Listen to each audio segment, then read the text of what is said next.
Hello, my name's Dr. Phill Thomas, and I'd like to talk to you briefly, if I may, about baclofen and its use in chronic alcoholism and the chronic anxiety that often causes the person to drink in the first place.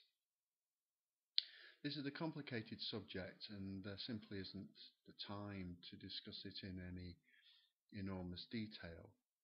But in simple terms, it's clear that alcoholism is a chronic, debilitating, progressive, proper medical disease.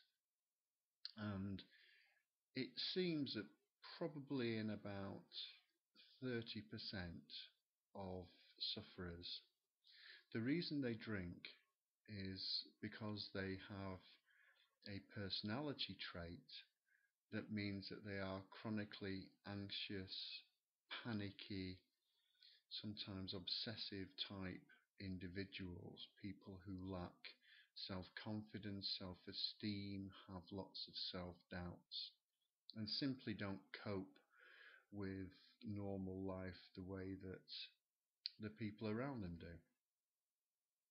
And I'm one of them. What people like me and millions of others do is use alcohol as an anxiolytic. An anxiolytic is a drug that is used to relieve anxiety. And the medical profession's been using various forms of anxiolytics for years. The commonest, best known group are the benzodiazepines, such as Valium. And they work very, very well. The problem with benzodiazepines, as many of you will know, is that they're also highly addictive, and the effects of them on the patient in terms of dependence far outweigh any benefit that they bring as an anxiolytic. What baclofen seems to do for people like me is two things. The first is it relieves very significantly the state of anxiety that causes me and others to drink in the first place. But also, for the vast majority of alcoholics, maybe 3/4, even if their alcoholism isn't related to anxiety, it relieves, if not eliminates, the cravings associated with coming off alcohol. It's what I call the ultimate double whammy for people like me and many of you. So by taking this little tablet every day, I'm able to control my anxiety, and when I first stopped taking alcohol, relieve the cravings. I'm one of the lucky ones. My controlling dose is only 90 milligrams a day. For many, it's considerably more. So I take this simple little tablet,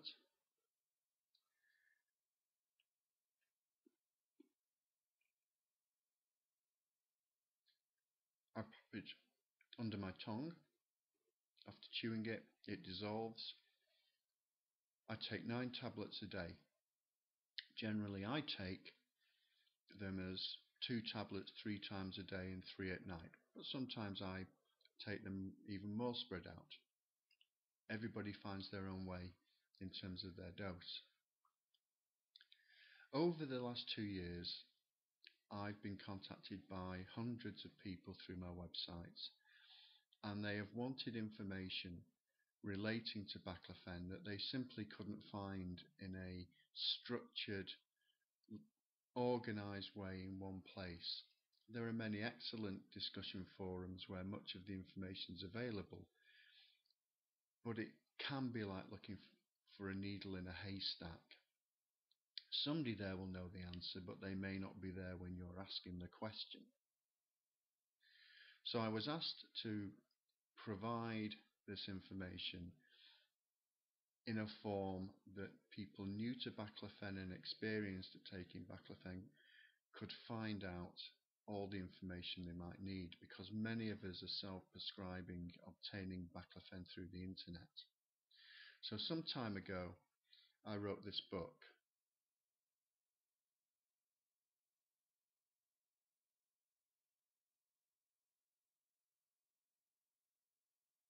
and the Baclofen Handbook has been written for lay people, non-medical people, to understand the whole process that they're undertaking when they decide to take baclofen, even if their doctor is prescribing it for them, because often their doctor will admit that he doesn't know very much about it. And in fact, many doctors use the handbook themselves and insist that their patients use it if they're about to take baclofen.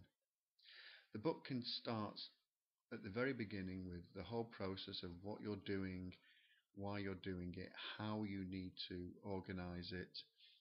It details how to take baclofen, titrating your dose upwards to a controlling dose and then downwards to a maintenance dose.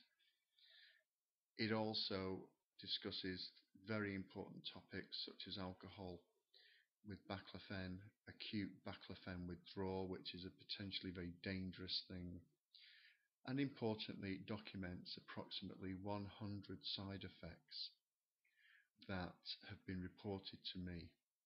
Now I want to reassure you at this stage very, very strongly, and that's that baclofen is an incredibly safe drug. It doesn't interact with many other drugs, it does not cause dependency, but it is associated in high doses, particularly in people who are also drinking or coming off alcohol, with side effects that hitherto have not been formally recognised to any great degree, and certainly aren't available in most literature you might search on the internet. The side effects are organised body system by body system. The majority affect, for obvious reasons, the nervous system. So they affect how your brain works and your muscles work, psychological effects. Just to reassure you, the majority of these side effects are short-lived, troublesome rather than debilitating, and rarely mean you have to stop taking baclofen. Merely messing around with either the total amount of your dose or the timing of it will usually get you through. But importantly, many of the side effects could have been prevented in the first place if the new taker of baclofen had known what was potentially going to happen to them. Because of this, the handbook gets its of even greater importance for you, because if everybody who was about to take baclofen thoroughly absorbed the contents of the handbook, they'd be much better placed to make sure that when they started their baclofen, they got the whole process right. That is abundantly clear from much of the correspondence that I've received over the last couple of years through the websites. You can find out more about the handbook via the link attached to this short video, and if you click on the link you'll see a full list of contents. I wish you well with your taking of baclofen, and if you have any problems, please contact me. Thank you for listening. Bye bye.